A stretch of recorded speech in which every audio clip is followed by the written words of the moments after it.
Arestado ang isang lalaki na umano'y ginagahasa at kinukunan pa ng video ang ilang bata na ibinubugaw din niya sa mga dayuhan. Alam daw ng ilan sa mga magulang ng mga biktima ang nangyayaring pang-aabuso, kaya pati sila damay sa asunto. Nakatutok si John Consulta.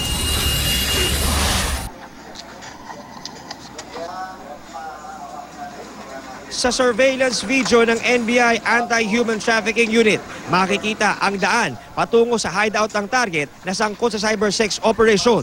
Base sa impormasyong ibinigay ng US Homeland Security, ilang ulit na nilang na-monitor ang 30 anyos na suspect na ginagahasa ang ilang minor de edad at pinapagamit ng sex toy habang kinukunan ng webcam at naka-online. Ang videos na ito ang ginagamit ng suspect para ilako ang mga bata sa cybersex at manghikayat ng mga dayuhan na magpunta sa Pilipinas at abusuhin din ang mga batang kanyang nagahasa.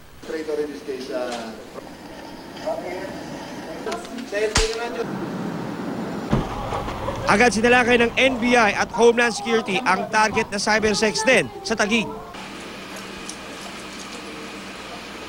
Ikaw ay inaaresto namin sa salang paglabag sa human trafficking law. Ikaw ay may karapatan manahimik, meron ka rin karapatan kumuha ng sarili mong abogado. Dinakip ang suspect na huli sa aktong ibinubugaw ang mga biktima sa isang undercover agent ng Homeland Security. Kumpiskado rin ang nakabukas pang mga computer, laptop, wifi connection, sex toys at iba pang gadget ng suspect. Nailigtas naman ang 9 na bata. Edad 13 ang pinakabata. Sa show, naggagamit po ng toys. Sex toys? Opo, opo. Nakikipag-sex ka sa mga bata? Pag hinihiling po ng foreigner at malaki yung papadala, yun. Ano ginagawa mo? Yun po, play po ako sa kanila. Akala ba ng mga magulang nila itong ginagawa nila? No, actually, hindi po yung iba alam, yung iba hindi. Pag mga 18 years old alam, pero yung 13, no, hindi pa.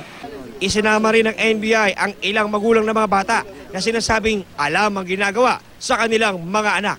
Makakasuhan po siya ng violation ng Republic Act 9208, yung Anti-Human Trafficking Act as amended, at saka yung child abuse po. At kung ito ay mga below 12 years old and below, baka maaaring pumasok pa dito yung statutory rape. Ngayong hawak na ng NBI ang mga gadgets at cellphone ng suspect ay sisikapin daw nila matunton ang iba pang mga kliyente ng suspect para ito'y ma-turn over sa kanilang mga counterparts sa ibang bansa para masampan sila ng karampatang kaso. John Consulta, Nakatutok, 24 Oras.